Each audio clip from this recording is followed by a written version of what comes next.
Grüezi und herzlich willkommen zur heutigen Zoom-Präsentation.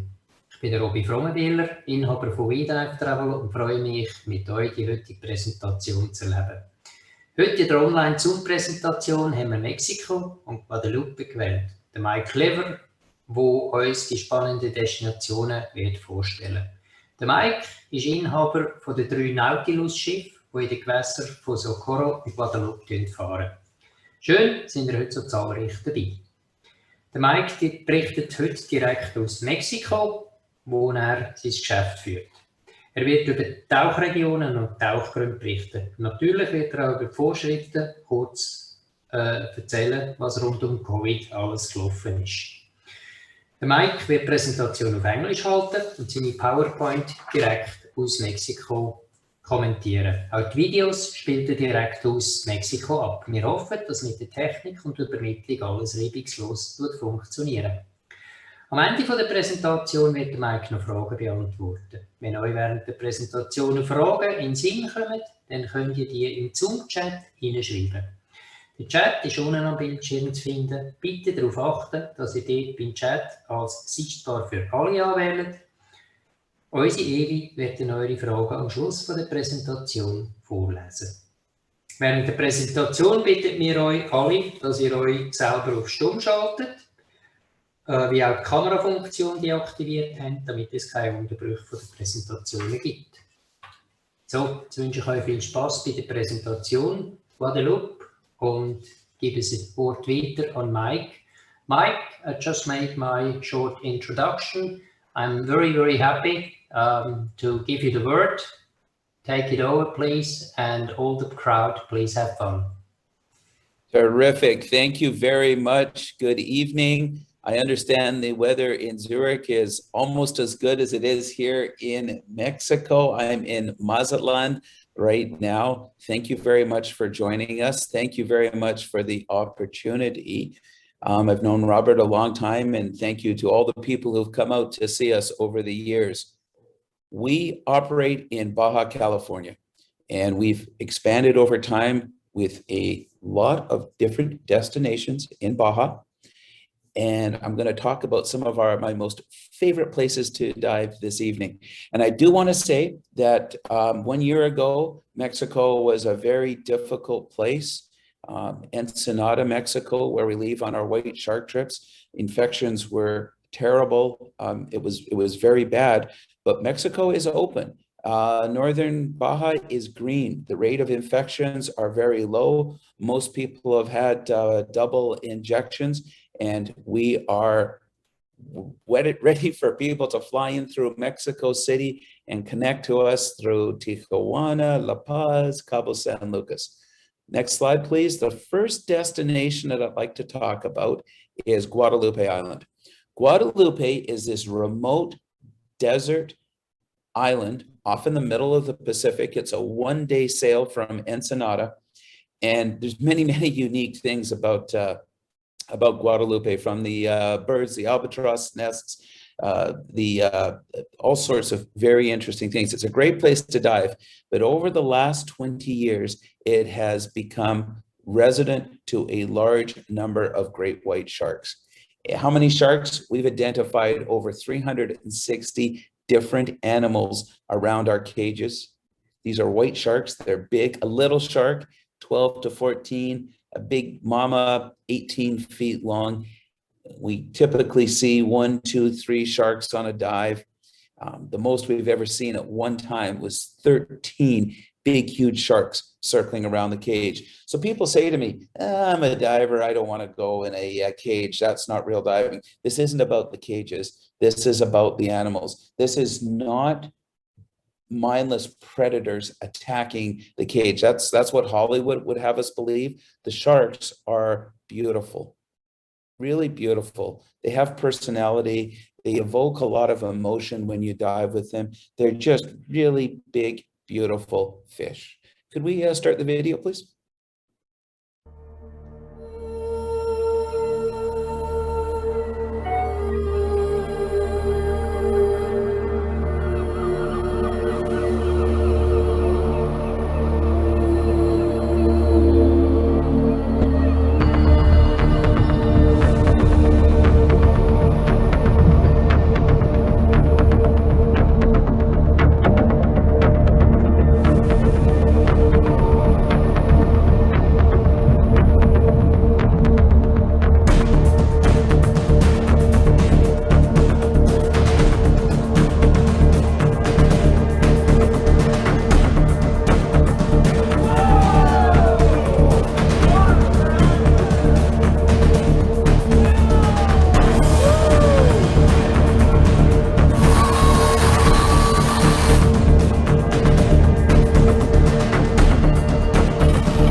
that amazing? That was one of the sickest things I have ever seen in my life.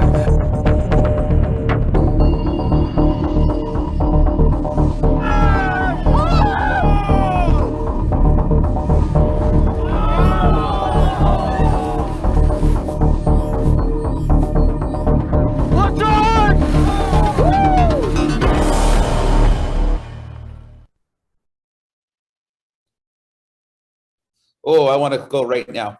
I want to get on a boat and go. So to be clear, we do not use blood. We do not use oil. We do not use chum. We don't feed the sharks. We don't leave tuna in the water. The sharks have remarkable receptors.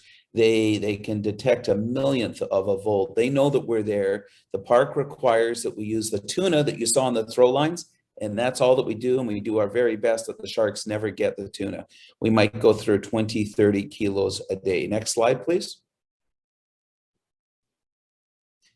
We offer what we hope is the closest to natural interaction with white sharks in the world, always done with a lot of respect for these beautiful animals.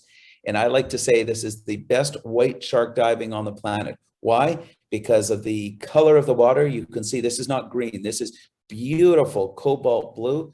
Visibility typically 40 to 50 meters, and the sheer number of sharks. There's just another day at Guadalupe. Next slide, please. So it's really interesting. It's seasonal diving. And we wonder why the sharks are there. Why do they come and go? And a number of years ago, I was dead set against this. Some scientists came in and they put GPS satellite transmitters on the sharks. I did not want it. They drilled holes in their dorsal fins. They snapped these transmitters on, and it was crap. I just fought them hard. But in fact, in the end, they've given us a lot of very interesting data and just a bit of background that explains why we see the sharks and why we only see them from July to November, December. Guadalupe is on the right-hand side of the screen, just off of Baja. And halfway to Hawaii, there is what's called the Shared Offshore Foraging Area, or SOFA. And this is a really, really rich area. You've got everything from the squid, the sperm whales, all sorts of different sharkies, dolphins, whales, everything is out there. And the behavior that we're seeing is that the sharks go off there, January, February, sometime in there, and then they return to the shoreline in June, more or less. Next slide, please. There's two different behaviors going on. And so it's two different seasons to see these white sharks. And people say, which one should I go for? My answer is not which one should I go for, but which one do I want to go to first?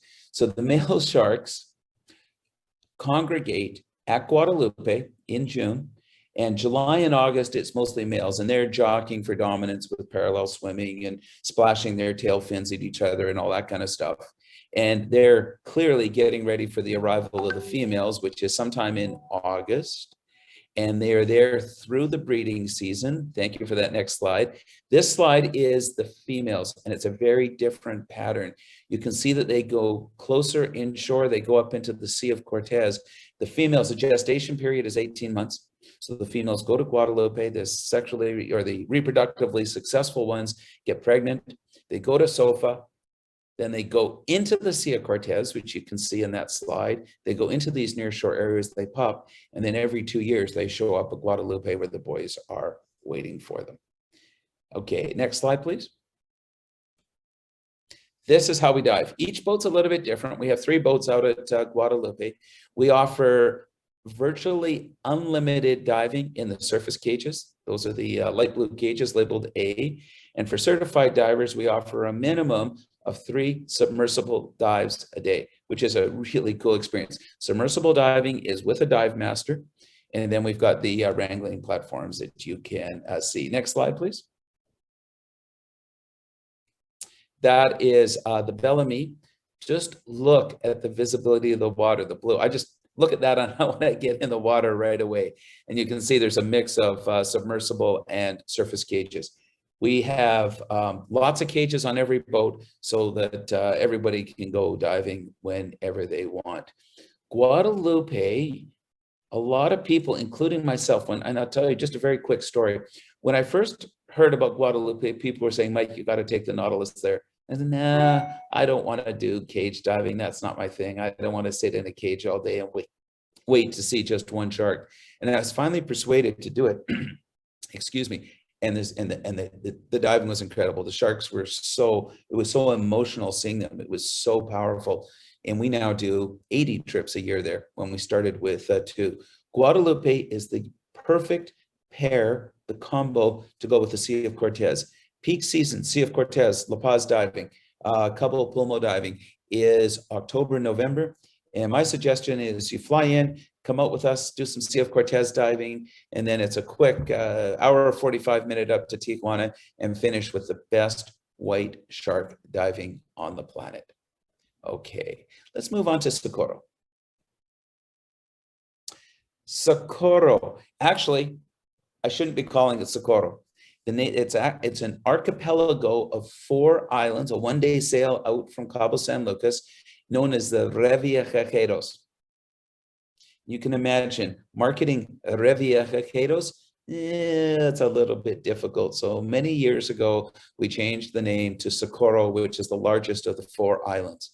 And we are Nautilus and Baja Expeditions. And the reason that I tell you that is Baja Expeditions has been running trips to Socorro since the late 1970s. We've been running trips out there between these 2 companies for almost 45 years. So we've learned one or two dive sites out there. Next slide, please.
Oh, I'm a dive boat guy.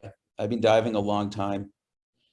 And that video twice sent shivers through me. I just want to go out there. This is not about business for us. These animals are pure. They're beautiful. The interaction. These are wild ocean pelagic animals that choose to trust us and interact with us. And that's Baja is full. You'll see some more animals that choose to interact with us, but it is so unique in my diving experience around the world that in open ocean, mantas interact with us. And you're going to think that I'm crazy, but there's interspecies communication, feeling.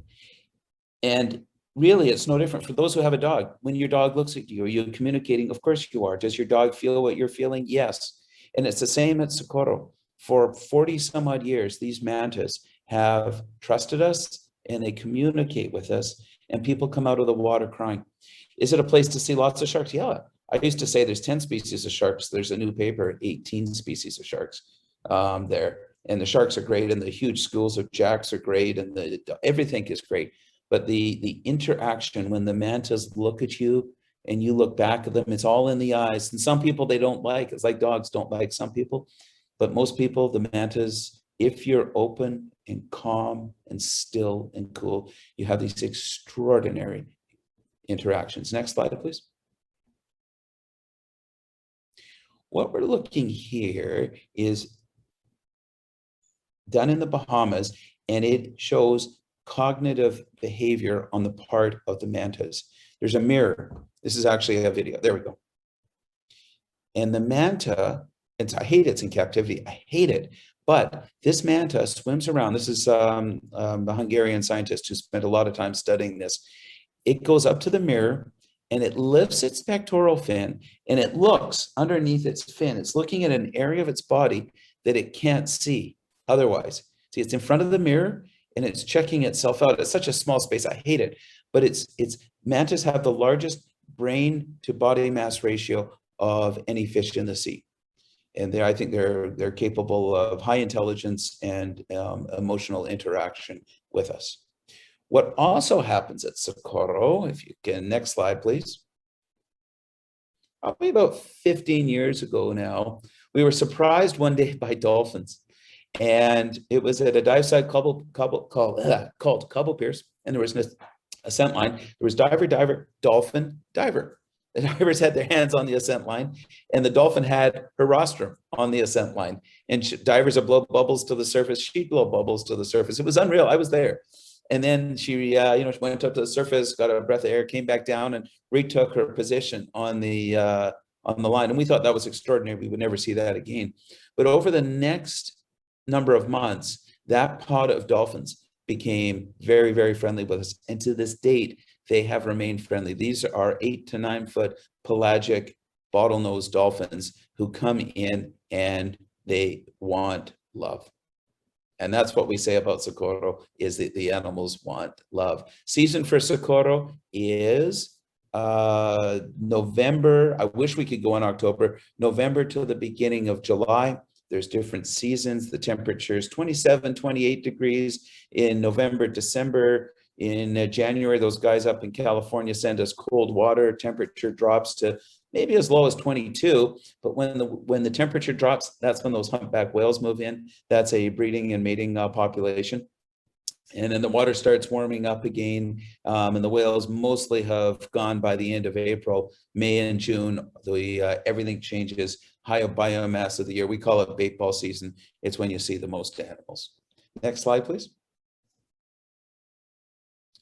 There is something about Mexico and animals and love, because these animals all up and down Baja are just interacting with us.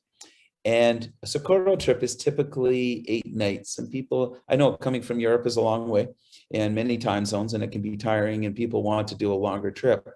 And, I don't know, doing 12, 13 days out at Socorro, I don't know. There's only a finite number of beautiful encounters with mantis for most people. And it's astonishing. People start looking for more. So we have some more options for you. San Ignacio Lagoon. This is a 3-night, 4-day trip.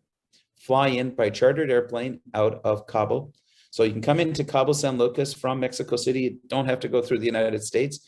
Your major decision point is, do I want to go to Socorro first, or do you want to go to San Ignacio Lagoon and see the gray whales first? Why would you want to see gray whales? Because this is the only place in the world that I know of where whales approach our skiffs and they rub up against the skiffs. They want to be scratched, kissed, petted. Mamas put their newborns up against the skiff so that we can stroke the newborns. The whales will roll over on their back so you can scratch between their fins. And people are probably going, yeah, right. Let's play the next video so that you can see it for yourselves.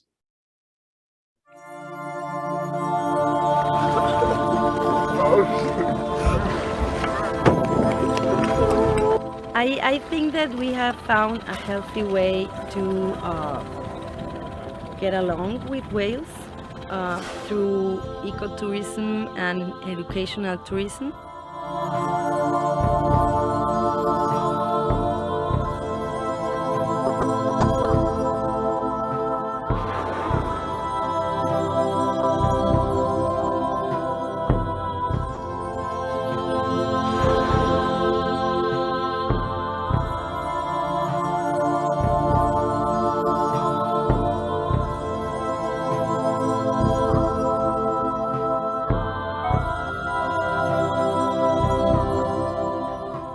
I think they are watching us as we watch them. We are an entertainment for the babies. They get a lot of amusement with humans. So this is a very special spot in the world because this is a sanctuary for them. And I think they are watching us come down here and get this close and see the love of a loving mother.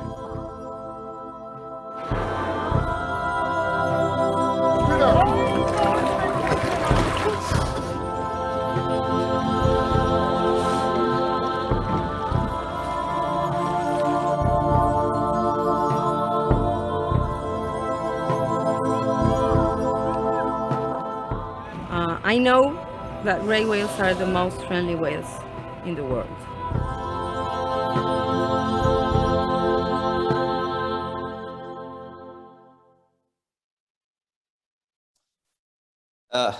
I got cold shivers down my back again. I love the whales.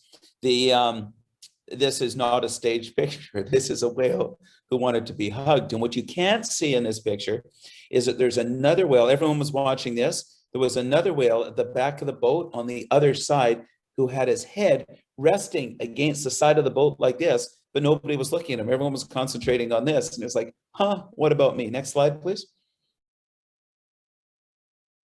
I want to emphasize, this is entirely about the whales and it's on their own time. So there's only a small part of the lagoon. This is a very tightly controlled national park. There's only a small part of the lagoon where whale watching is allowed. So the whales are all throughout the lagoon and they come into this one area and mom is bringing their calves and they come up and they interact with us. And then when they're done, they leave. And so they have the complete, it's their call, their freedom. They choose to come up. And what's really interesting as well is that gray whales are solitary and shy. Outside of these lagoons, these lagoons in Baja is the only place this happens. You very rarely see a gray whale and they never approach boats. But when they come into the lagoon, you get this extraordinary behavior. Next slide, please. This is a camp, it's glamping. We have two different levels. We have glamping and we have luxury tents. And traditionally, this is season 29 coming up for Baja Expeditions. It used to be military tents and a cot and a sleeping bag and everybody shivering like this because there was no heat at night and two shared bathrooms. And when the owner of Baja Expeditions passed on and I fulfilled my promise to him and took over Baja Expeditions, we've brought the luxury that we're used to providing on our Liveaboards to camp. So there's heat, there's solar panels and batteries that gives 24-hour power. There's a chandelier, there's bathrooms and showers in every tent. There's hot and cold running water. It's all the luxury and Wi-Fi, unfortunately. I'm going to drive you crazy though, because you're going to Socorro, you're coming to the gray whales, which is end of January until the middle of April, but there's more. Next slide, please. Blue whales.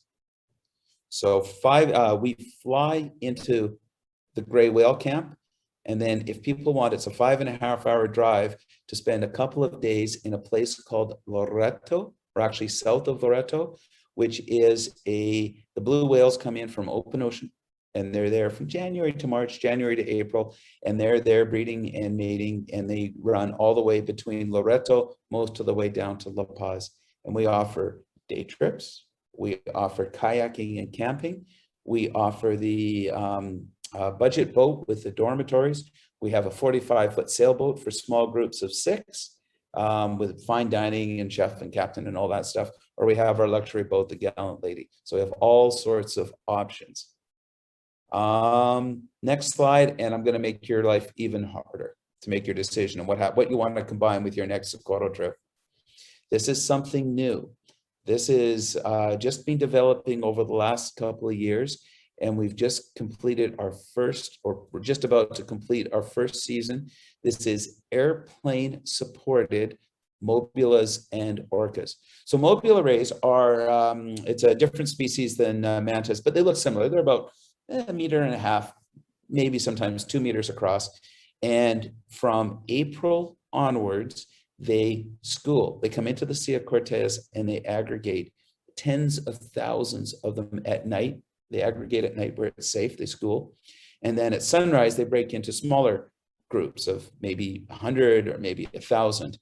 And where you have mobulas, you also have orcas. And we use a spotter airplane 3 or 4 days on every trip to get onto exactly where the most life is and to be searching for the orcas. You're always going to see mobulas. And typically you'll see blue whales, finback whales, whale sharks, pregnant whale sharks, baby whale sharks. The orcas come in from Cabo, they come up to La Paz, they mess around with the mobulas, and they go back down. So we see orcas on about half the trips. They're either in the Sea of Cortez or they're not. And this is a Central American pod that probably it ranges from Costa Rica, Cocos, up to us. Next slide, please.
I have to apologize. I forgot to mention the super pods of dolphins. We also get pods of 1,000 or more dolphins. It's insane. Next slide, please.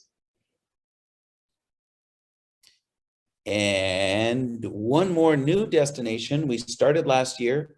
We're running another season this year. This is the Mexican sardine run off the west coast of Baja. Striped marlin, of course, hundreds of turtles and sea lions and whales and dolphins. But what's exceptionally cool, especially cool, is the large schooling, well, the sardines and the marlin that go in. We take right now we're using the 45-foot leopard sailing catamaran. It has crew stateroom and 3 guest staterooms, and it's anchored there. This is an extension from Cabo. The season is middle of October to the beginning of December. It's a perfect fit for either Guadalupe or Socorro. You can tag it onto either trip. Next slide, please.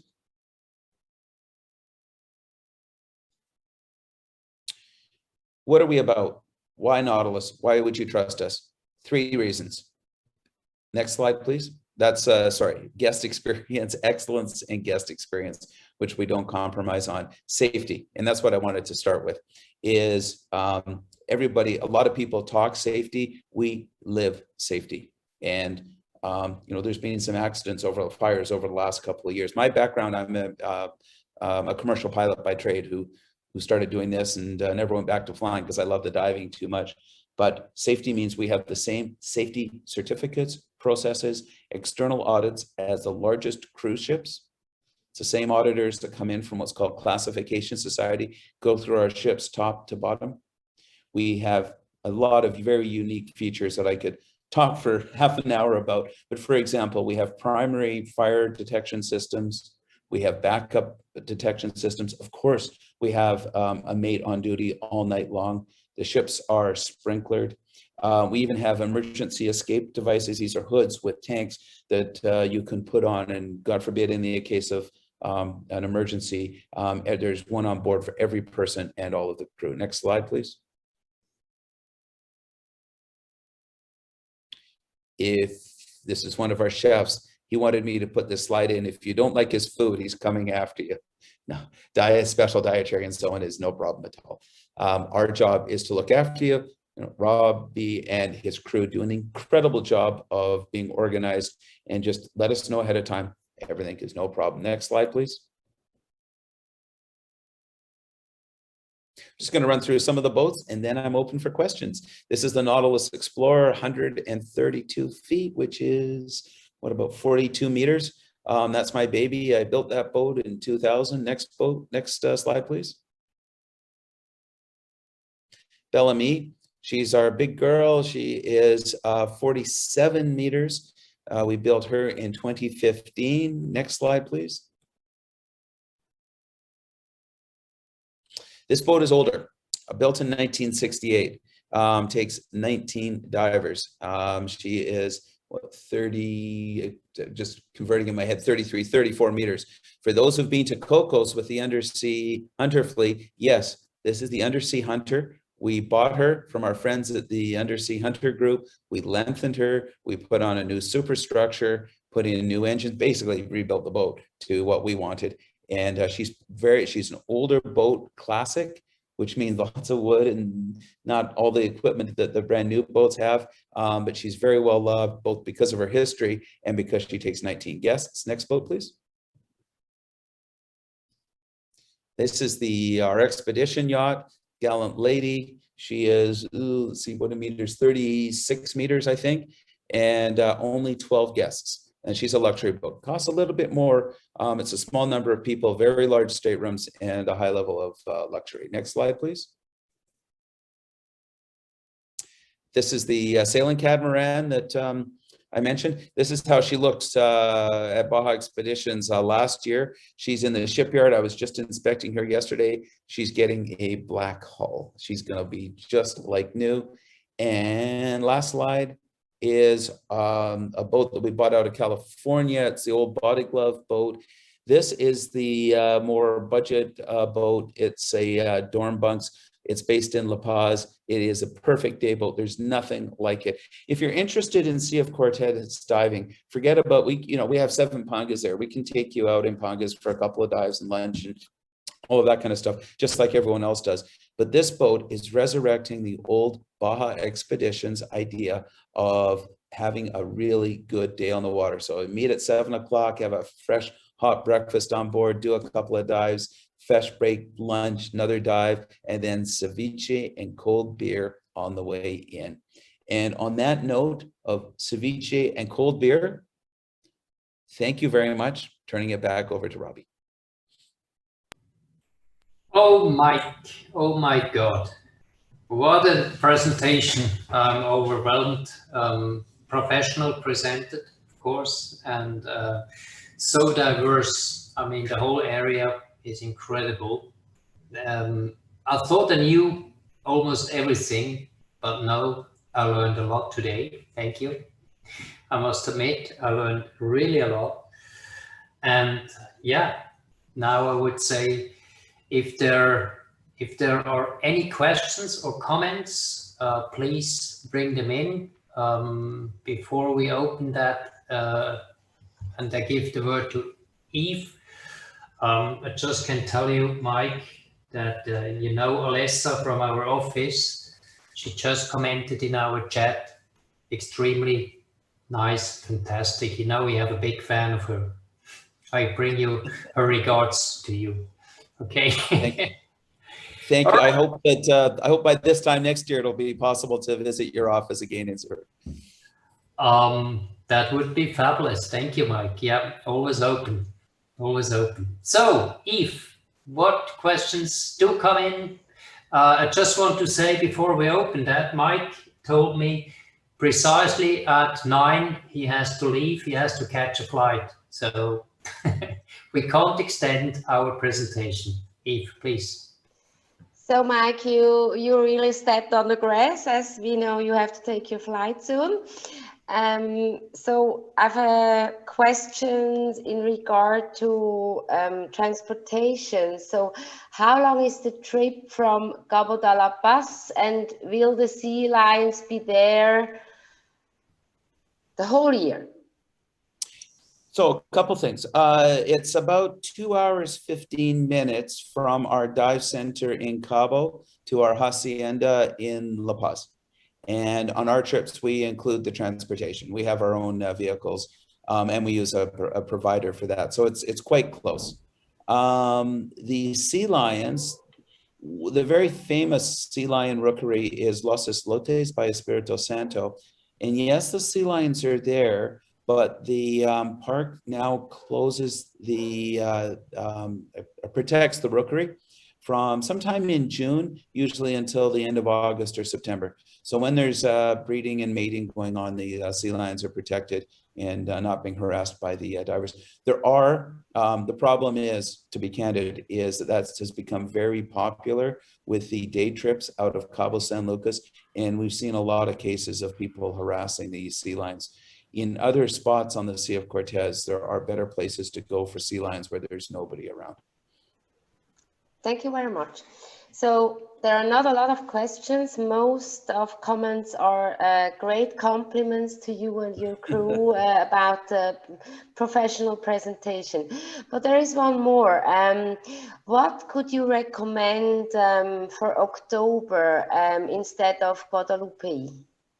So a couple of things. One, and I'm not sure this is a recommendation, October is peak season for Cabo Pulmo, which is a national park halfway between Cabo San Lucas and La Paz. And it's a super cool place. I was just diving there day before yesterday, but it's like going back in Mexico 30 years. It's a dirt road to get there. There's no power. It's solar and batteries and so on. And realistically, the vehicles they launched the pangas off the beach in a swell, and the vehicles are old and rusty. It's very charming. But October and the first 2 weeks of November are peak season. And even though we have a shared dive center there, I don't recommend going there in peak season because it gets crowded. So I'm sort of saying, yes, Cabo Pulmo is October peak season, but I'm saying I don't recommend it because it's so crowded. I would go to La Paz. October is peak season in La Paz. And in the Sea of Cortez, we do an awful lot more than just day trips out of La Paz now, going up to Las Animas and down to Cerravo and all the other cool diving. Thank you. There is a few questions in regard to traveling to Baja. There are different options going by Mexico City or also the US. Somebody's asking, what about Houston, Texas?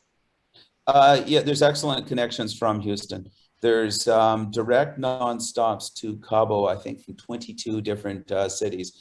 My recommendation is if you're going to go through the US, go through one of the southern cities, go through Houston, Phoenix, Dallas, Los Angeles, something like that. For the reason, if you go through Chicago, New York, any of the northern ones in the winter, they can get very big weather delays. You know, they get snowstorms up there. So I would make sure that you connect through one of the southern cities. There are excellent connections out of the US. Okay, good to know. Then seems like we have a guest visiting you soon in February. The question is the temperature in February and what wetsuit would be a recommendation from your side? A couple of things. Water temperature will probably be, but it's cold. 20, that's the coldest time of the year, 22, 23. And that's when you've got the largest number of humpback whales there. My recommendation that time of year is a 7 mil wetsuit, plus I would bring a hooded vest. And that way you can layer up. And of course, there's hot tubs in all the boats and hot showers as often as you like and so on. But I would bring, you don't have to wear the vest if you're not cold, but I would bring one. That's like the hood and the vest, so it's protecting your body core. Okay, thank you. And then is a question about whether March is a good time to dive in Socorro. Nah, I wouldn't go out there. You know, I want it all to myself because it's such a good time to go diving. March is an excellent time. The water is just starting to warm up and the whales are there. So there are a lot of questions about excursions, when, where, whatever. So to our audience, you can anytime ask your questions to our sales staff and write an email. They can give you a lot of advice. I switch to another question on about what are the requirements for divers who join in your tours? That's a difficult question for the reason that we used to hold it to in the early days, 20 years ago, to very experienced divers. But we found that's not realistic. We now cater to divers of all experience levels. But if you're a newer diver, or you're not super comfortable in the water, we buddy you up with a dive master. So what we typically do is the most experienced divers, the divers who just want to dive site map and be told what's on the bottom and they want to get in the water and go, we put them in the water first. We have a dive master to diver ratio of 8 to 1. But then this is important because I'm old school diver. We don't believe that an experienced self-reliant diver, a photographer, you might have a photographer who wants to just stay in one place and he just wants to take pictures in 10 square meters. He does not need to go swimming around following after the dive master if he's experienced. But we have dive masters who will look after people of all experience levels. Okay. I'm just looking at several of the questions, and we have our own dive center in Cabo. We're opening a dive center in San Jose so we can do Gordo Banks. We have a dive center in La Paz, and we are going into a partner with a dive center in Cabo Pulmo. Good to know. Perfect. So then there was a question about the ships you have. Do they stay overnight in the open sea? Guadalupe, no. Sea of Cortez, no. At Socorro, a lot of that video was taken at a dive site called Roca Partida, which is 3,500 meters deep. And there's a volcano that goes up like this. And the top of the volcano is 70 meters below the surface. And then the lava plug, which is the hard, the plug in the top of the volcano, that's what you're looking at with Roca Partida. So on those trips, we are anchored in Roca Partida for one night of the trip. We always pick the best weather, but it's open ocean and it's an oasis. It's gorgeous, but I highly recommend the patch, the scopolamine anti-seasickness patch. It's amazing. Good. Then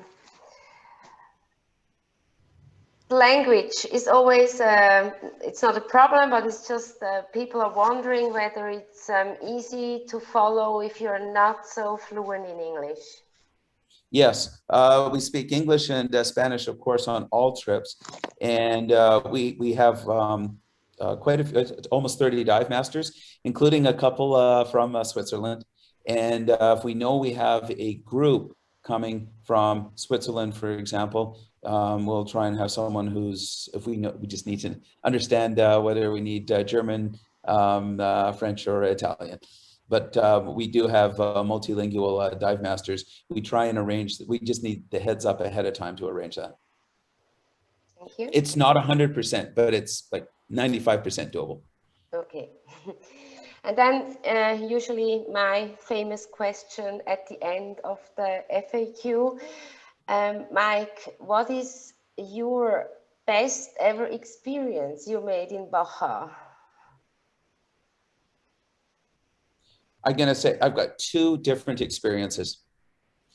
One was during the great financial crisis of 2008, when we were all, it's like COVID. Well, it's not as bad as COVID, but we were all very stressed. It was a difficult time.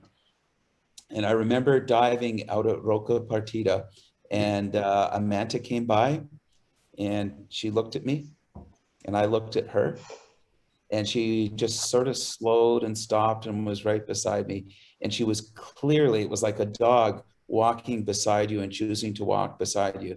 And I remember she was communicating to me, and I remember thinking, you know, all that crap on the surface doesn't really matter. This, for the manta, it's just another day in the ocean.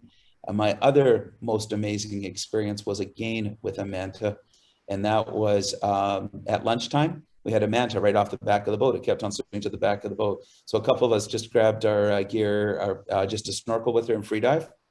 And that manta, holy crap, she kept on coming around. She'd look at me face on like this and then turn around. And so I free dive down behind her, and you can't touch the mantas. We could 40 years ago. We never touch the mantas now, but you can be on top of them. So you're half a meter on, and they sort of pull you along like a bicycle behind a truck.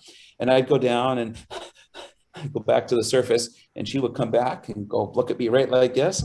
And we just kept on doing that. She wanted me to dive down just above her, and the interspecies communication was just beautiful. Thank you so much for sharing this with us. And so I give over the word to Robbie, maybe to say goodbye. Thank you very much, Mike, and have a safe trip. Thank you very much. Thank you so much, Eve, for all these questions to be presented, and also Mike for all the answers given.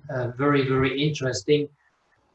Yeah, as already said, we are very, very happy with you guys who are watching this presentation. If you do have questions, please feel free, contact us.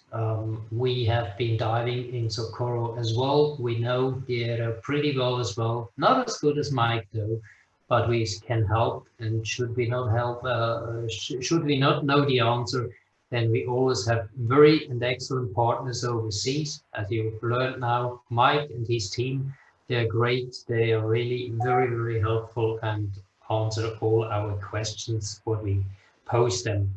I just quickly switch to Swiss German, Mike. Give me 1 or 2 minutes and then we say the goodbye. And yeah, now in Swiss German. Noch ein paar Info von unserer Seite selber, von WeDive her. Mit den neuen Reiseregelungen sind in den letzten Wochen zahlreiche neue Anfragen und auch Buchungen gekommen. Und wir freuen uns mega über all die Arbeiten, die wir jetzt wieder neu erledigen, neue Buchungen machen, euch auf Reisen dürfen schicken. Herzlichen Dank für euer Vertrauen.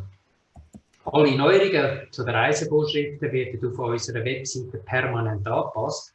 Neu haben wir alle Reisevorschriften bei den Destinationen publiziert. Ihr findet bei jeder Destination einen gelben Button mit dem Begriff Covid-19 Reisevorschriften. Und auf unserer Startseite findet ihr immer die tollsten und besten Specials, die in den geöffneten Destinationen buchbar sind. Läutet uns an, vom Montag bis Freitag sind wir für euch da und sehr gerne erreichbar. Oder schickt uns ein E-Mail und wir nehmen gerne Kontakt mit euch auf. Die nächste Präsentation findet am Mittwoch, 18. August statt, wie gehabt, am Abend um 8 Uhr. Startet wir. Geplant ist, dass wir nächstes Mal über die Azoren werden berichten. Der Inhaber von Pico Sports, der Frank, wird direkt aus den Azoren berichten und das Tauchen in den Azoren vorstellen. Wie natürlich auch die Schönheiten von dieser Inselgruppe. Prüft bitte unsere Webseite, wir informieren dort immer, wer als nächstes präsentieren tut. Yes, Mike, I thank you very, very much for this really extremely interesting presentation. It was wonderful having you, and I'm always excited how good the technique works as well. You're sitting in Mexico. The presentation, I believe, was presented from Canada, and we are all sitting here in Switzerland and have this chance to join your presentation. Thank you very much. And yeah, you want to say goodbye to the crowd as well? Thank you. Goodbye. How do I say goodbye in Swiss German? Adieu. Auf Wiedersehen. Auf Wiedersehen. Sorry for my horrible accent. I hope we see you soon. Thank you very much. Danke. Tschüss. Danke vielmals, gute Nacht, macht's gut, bleibt gesund. Danke vielmals, dass ihr dabei gewesen seid. Tschüss zusammen.